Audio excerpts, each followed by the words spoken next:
Halo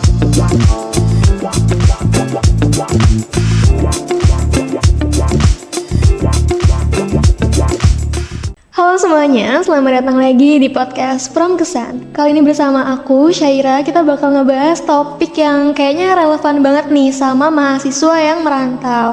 Nah, tapi kita nggak cuma bahas tentang homesick, tentang kangen rumah, tentang pengen pulang, tapi kita juga bakal ngebahas gimana sih caranya menggunakan coping mechanism yang baik supaya homesicknya nggak berlarut-larut. Di sini udah kelihatan aku nggak sendirian. Kali ini aku bakal ngobrol bersama salah satu temen dari promosi kesehatan juga yang pastinya udah pernah homesick. Halo Kak Alia. Halo Kak Syaira, halo teman-teman semuanya. Kenalin ya, aku Alia Zahia atau biasa dipanggil Alza.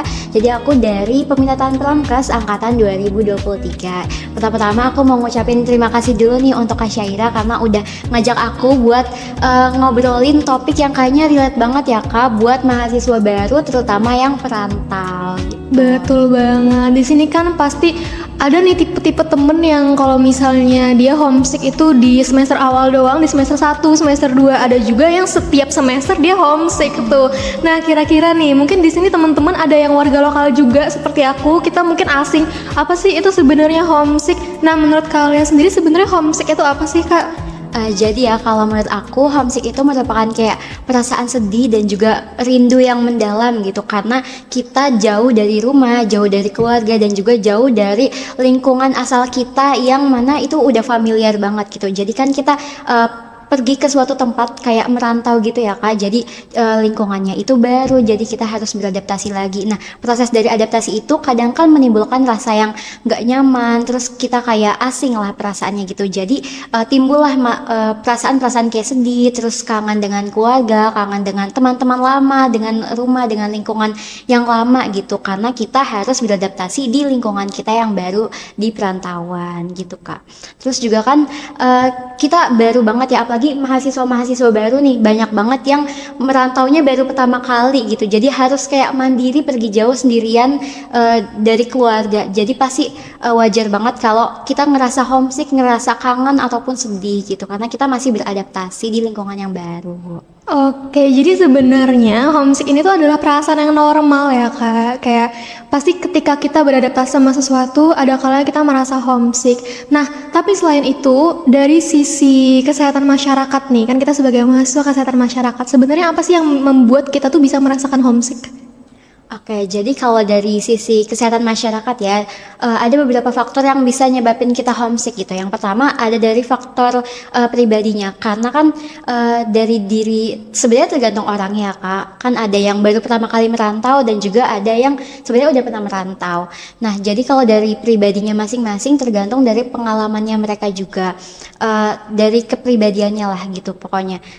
Terus juga ada dari faktor sosial. Dari faktor sosial kan kalau kita jauh dari rumah, jauh dari keluarga, kan balik lagi tuh pertama kali ya Kak. Jadi kita merasa sendirian, jadi kita merasa tidak ada dukungan sosial lah, baik dari teman-teman kita gitu. Terus juga ada dari faktor lingkungannya, karena kita baru merantau, asing tempatnya, tentunya ada budaya-budaya baru di tempat kita merantau yang sangat amat berbeda dengan budaya asal kita. Itu jadi bikin kita ngerasa kayak kok kayak gini ya, kok beda ya. Jadinya perasaan-perasaan itu asing lah bagi kita gitu. Jadi sebenarnya ada beberapa faktor itu ya Kak. Terus ya itu sebenarnya sangat amat wajar sih Kak. Jadi kita harus beradaptasi, harus mulai terbiasa gitu. Oke, nah jadi sebenarnya dampak penyebabnya itu banyak banget ya yang bisa membuat kita sebagai mahasiswa itu homesick, apalagi yang merantau dan masih beradaptasi. Nah, kalau kayak gitu, pasti kan kita akan berdampak ya Kak dari segi akademik maupun non akademik nih. Nah, kira-kira apa aja dampaknya kalau misalnya kita itu homesick tapi nggak kita atur dengan baik? Oke, jadi kalau untuk dampaknya, yang pertama pastinya ngaruh ke psikologis kita ya Kak, karena homesick itu kan kita rindu sama rumah, rindu sama keluarga, sama teman-teman yang ada di daerah asal kita, sedangkan kita jauh di sini.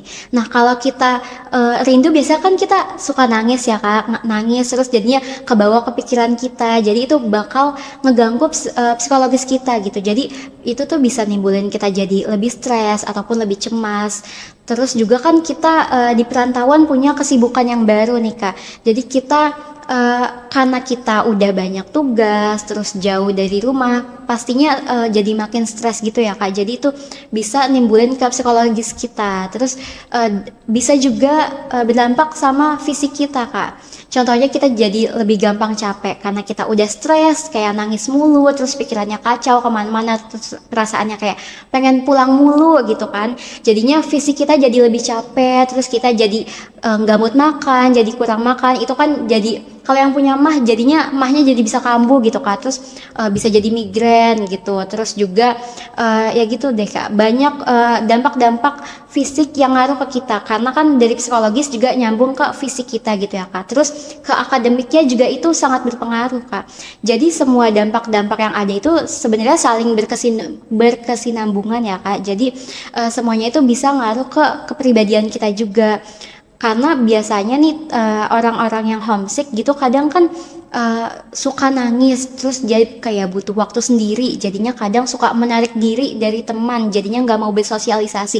Yang padahal kita kalau di perkuliahan nih teman-teman, kita sebagai mahasiswa kan kita perlu banget nih untuk bersosialisasi, untuk mencari teman sebanyak-banyaknya, untuk membangun relasi. Tapi kalau kita homesick terus kita malah menutup diri, jadinya kan kita kayak makin merasa nggak punya teman gitu Kak. Padahal kita harus banget bersosialisasi gitu Kak. Oke, bener banget sih. Aku dari tadi dengerin Kak Alia kayak iya lagi gitu kayak jangankan bersosialisasi, kayak kita berorganisasi ya Kak. Kita aja sebagai mahasiswa kalau misalnya kerjaannya kuliah pulang, pasti kan kita tetap butuh berinteraksi sama teman-teman. Contoh kecilnya kayak ketika kita lagi CBL atau lagi kerja kelompok, gak mungkin dong karena kita lagi perasaannya tidak nyaman, karena kita lagi homesick, terus kita egois gitu aja mau menghilang dan menarik diri. Itu pasti selain merugikan psikologis dan fisiknya diri kita sendiri, pasti juga kita akan merugikan orang lain, dan itu yang tidak menyenangkan ya dari sisi sosialisasi kita.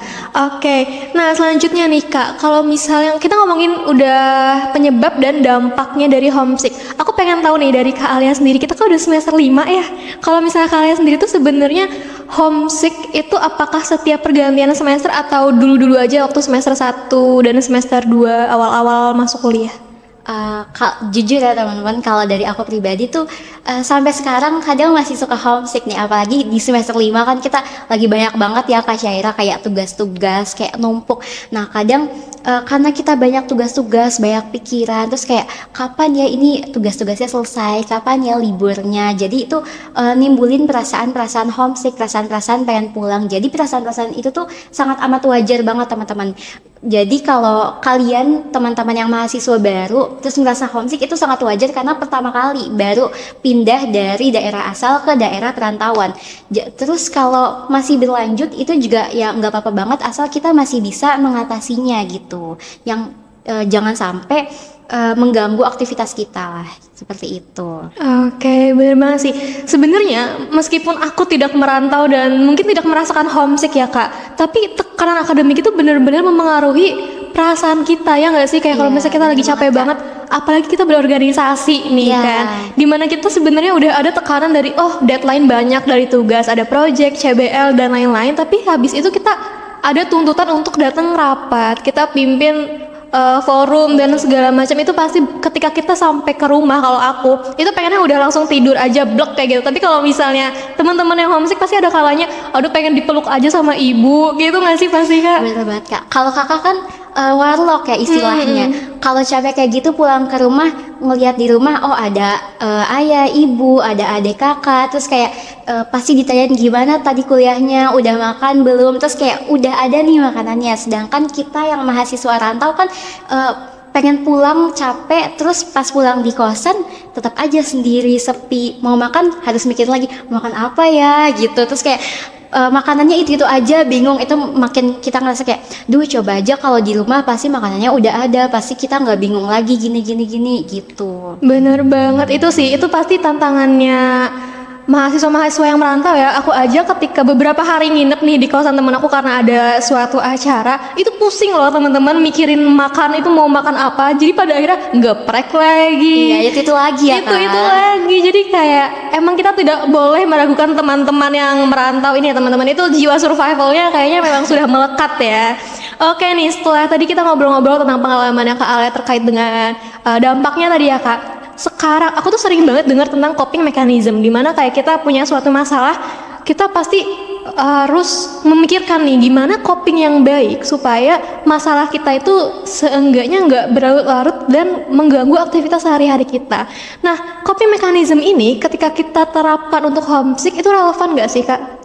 Coping mechanism itu sangat amat relevan ya Kak buat kita menerapkan homesick biar kita tidak berlarut-larut dalam kesedihan dan kerinduan yang kita rasakan. Terus juga sebenarnya ada beberapa coping ya Kak, kan banyak banget tuh macam-macam coping.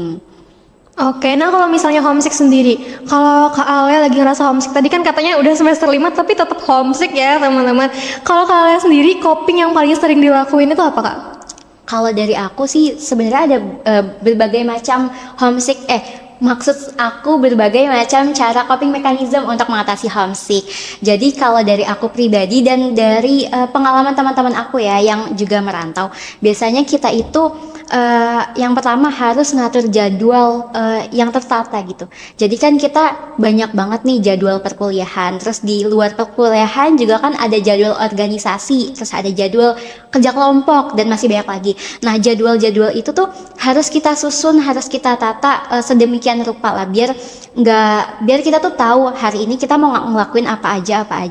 Karena kalau itu numpuk dan kita nggak catat itu kan jadinya numpuk doang di pikiran. Nah itu jadi nambah pikiran kita. Kalau nambah pikiran kita pasti kayak numpuk banget nih, mau pulang pasti kayak gitu lagi. Terus karena padat juga jadwalnya, kita juga harus tetap nyempetin buat berkomunikasi dengan keluarga kita yang ada di rumah, baik itu lewat telepon atau lewat video call. Karena meskipun cuma bisa lewat telepon atau video call aja, itu tuh kan udah bisa bangkitin semangat kita lah, biar kita tuh nggak terlalu sedih gitu Kak. Jadi sempetin waktu untuk berkomunikasi dengan keluarga, dengan teman-teman lama kita, sekedar nanya kabar itu juga nggak apa-apa banget teman-teman. Terus selain itu kita juga bisa journaling nih. Jadi kalau kita punya pikiran yang sangat amat numpuk, yang banyak banget, itu kan ruwet banget ya Kak di otak kita. Kita bisa journaling teman-teman. Jadi kayak kita tuangin aja apa aja yang ada di pikiran kita. Kayak aku capek, aku banyak tugas, aku ada gini. Pokoknya itu ditulis aja teman-teman. Kita tuangin semua yang ada di pikiran kita ke dalam tulisan, terserah entah itu mau di buku ataupun di HP. Yang penting kita keluarin semua pikiran kita biar nggak terlalu numpuk di otak. Karena kadang itu pikiran kita tuh terlalu ruwet sendiri. Yang kadang kalau udah kita jabarin satu-satu ternyata kayak ternyata nggak terlalu ini ya. Ternyata aku bisa ngerjain ini dulu, terus ini. Jadi harus kayak kita jabarin biar kita nggak terlalu pusing sendiri gitu. Oke, itu bener banget sih. Aku sering banget di sosial media ngeliat teman-teman yang journaling. Cuma aku di sini mau menggarisbawahi aja deh Kak. Kalau misalnya journaling itu sebenarnya kita nggak perlu yang estetik kayak apa yang orang lain suka post gitu kan. Iya, betul banget. Jadi kayak aku suka tuh ngeliat teman-teman journaling yang estetik. Cuman untuk teman-teman yang tidak punya jiwa seni seperti aku, itu kan kayak kita mau ngikut kayak aduh gimana ya caranya, nggak bisa. Pada akhirnya kita nggak ngelakuin itu. Padahal aku sendiri pun tahu kalau menulis itu adalah salah satu cara kita menyelesaikan masalah. Ya nggak sih Kak? Bener banget Kak. Dari aku pribadi juga ya teman-teman, journaling tuh nggak yang estetik, yang rapi apa enggak, itu aku cuma kayak nulis aja apa yang aku rasain hari itu. Jadi asalkan pikiran-pikiran kita tuh dijabarkan, dikeluarkan, jadi nggak numpuk aja di dalam pikiran kita. Terus juga masih ada beberapa coping mechanism lainnya nih Kak, kayak sekedar melakukan aktivitas-aktivitas yang kita sukain. Contohnya kayak nonton film atau nonton drakor, nonton anime, mendengarkan lagu, itu tuh juga udah bikin mood kita jadi terasa lebih senang gitu. Terus dan jangan lupa kalau kita lagi homesick, sepengen apapun kita pulang, kita harus tetap inget nih, kita tuh datang ke sini untuk apa tujuannya. Kan kita ada di sini juga untuk masa depan kita ya teman-teman. Jadi kita ada di sini juga merupakan salah satu bagian dari perjalanan hidup kita. Terus juga bagian dari doa-doa yang udah kita panjatkan nih dulu-dulu. Jadi kan kita makanya berada di sini. Jadi meskipun kayak pengen pulang mulu, tapi kita tetap harus ingat tujuan kita di awal tuh kita datang ke sini karena apa gitu. Bener banget itu sih, mengingat kembali tujuan kita ya. Masa kita nggak mungkin udah sampai di sini sejauh ini tanpa tujuan. Iya. Gitu sih. Dan setelahnya nih Kak, kalau misalnya aku mau nambahin nih coping teman-teman. Kalau misalnya homesick, itu itu tuh jangan dibawa jadi sendirian karena tambah homesick, bener gak Kak? Iya, bener banget. Jadi ada teman aku yang kalau misalnya dia itu anaknya nggak bisa banget sendirian, dan ketika dia homesick tambah parah, dia kalau misalnya di kos doang bisa bener-bener sakit. Jadi jangan kesehatan mental itu sama aja pentingnya untuk diri Kesehatan kita. fisik, Jadi iya. kayak mereka itu berkesinambungan teman-teman, kayak patah hati, homesick dan lain-lain itu tuh jangan kita remehkan karena kita harus menjaga mereka sama aja kayak kita menjaga kesehatan fisik kita. Jadi kalau misalnya kita lagi homesick dan pengen menyendiri dulu sebenarnya nggak apa-apa. Tapi ketika kita udah pengen merasa menarik diri, menghilang dan segala macam, mending kita kontak teman kita yang dekat di sana. Kita segampang minum matcha yuk, makan Iya. mie ayam yuk, Makan es krim. makan seblak. Nah, Iya, itu banyak juga banget. bentuk coping kan, Iya, Kak? bener banget. Gitu. Jadi bentuk coping itu sederhana teman-teman, jangan dibikin ribet ya Kak, karena Iya. homesick sendiri adalah perasaan yang sering kali membuat perasaan kita ribet gitu. Jadi coping mekanismenya kita buat sesederhana mungkin agar kita sendiri juga senang gitu sih terkait dengan coping. Nah, kita tuh udah bahas beberapa ya Kak. Tadi ada homesick itu apa, terus apa yang bisa bikin kita jadi homesick dan bagaimana dampaknya kita sebagai mahasiswa.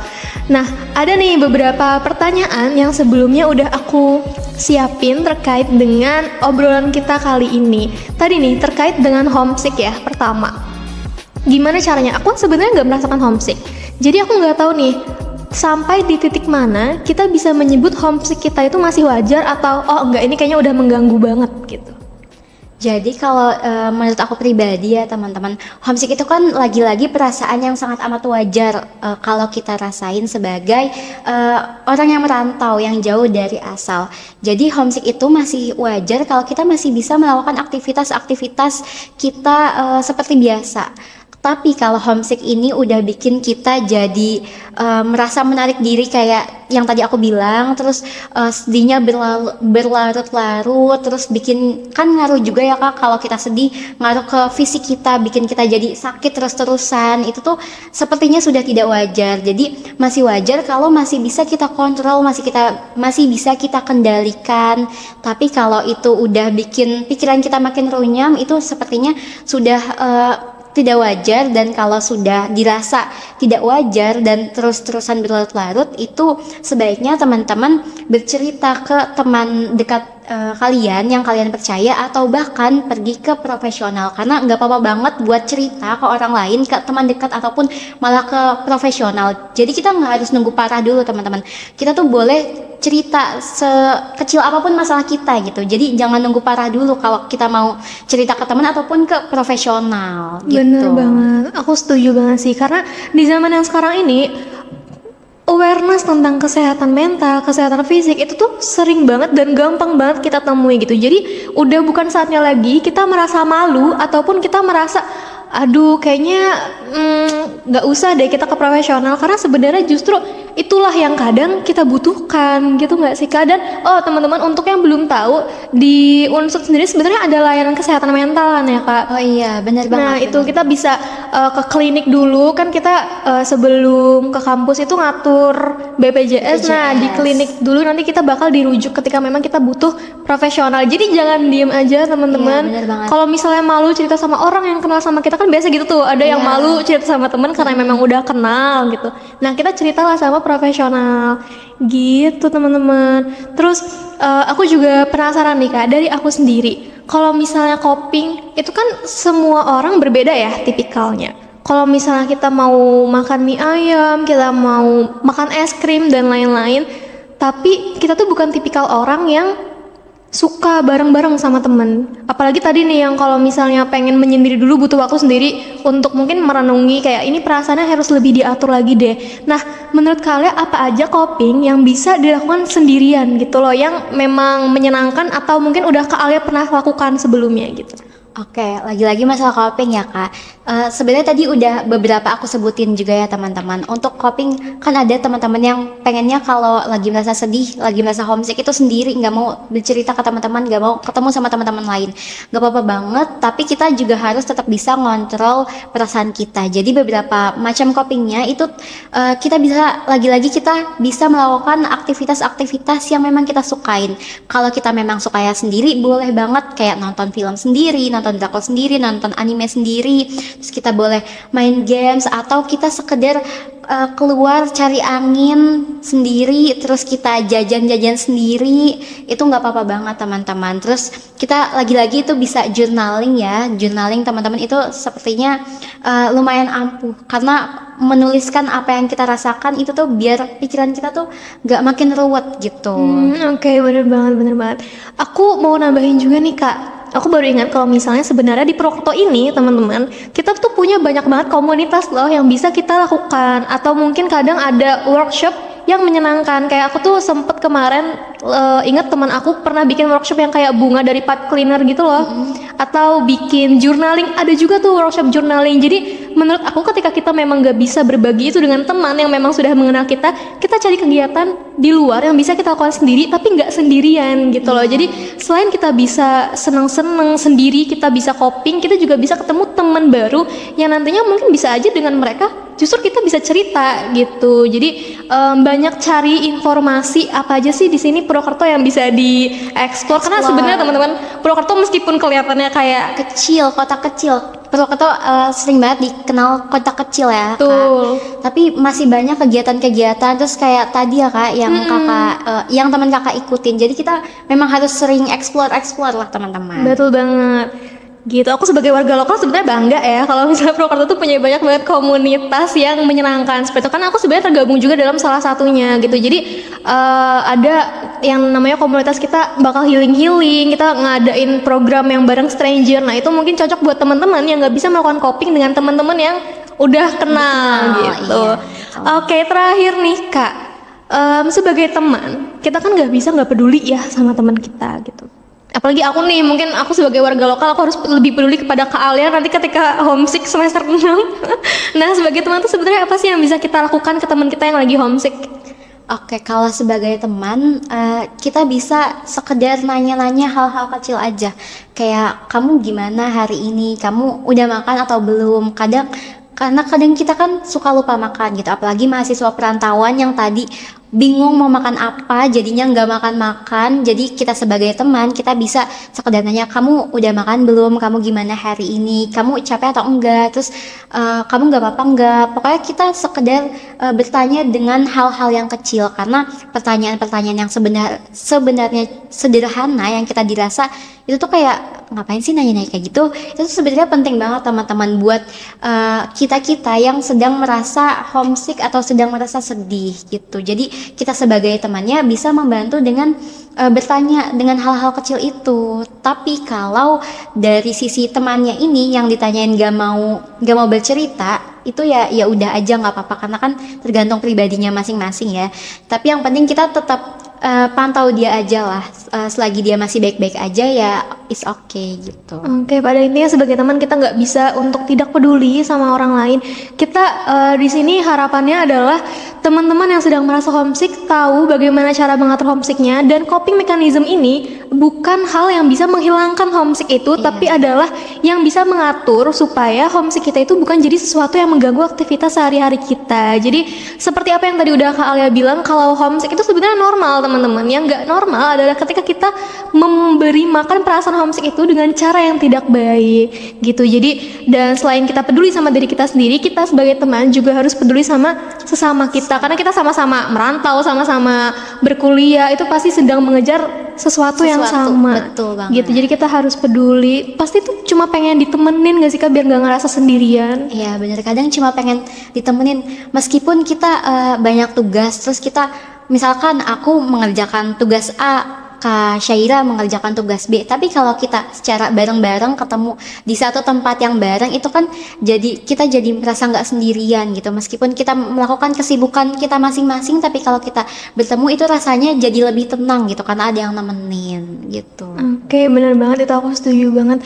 Teman-teman, meskipun sebenarnya aku masih pengen banyak banget ngobrol sama Kak Alia, tapi karena keterbatasan waktu yang kita punya, jadi itu adalah pertanyaan terakhir yang kita lontarkan kepada Kak Alia. Kak Alia, terima kasih sekali sudah membersamai obrolan kita terkait dengan homesick dan coping mechanism.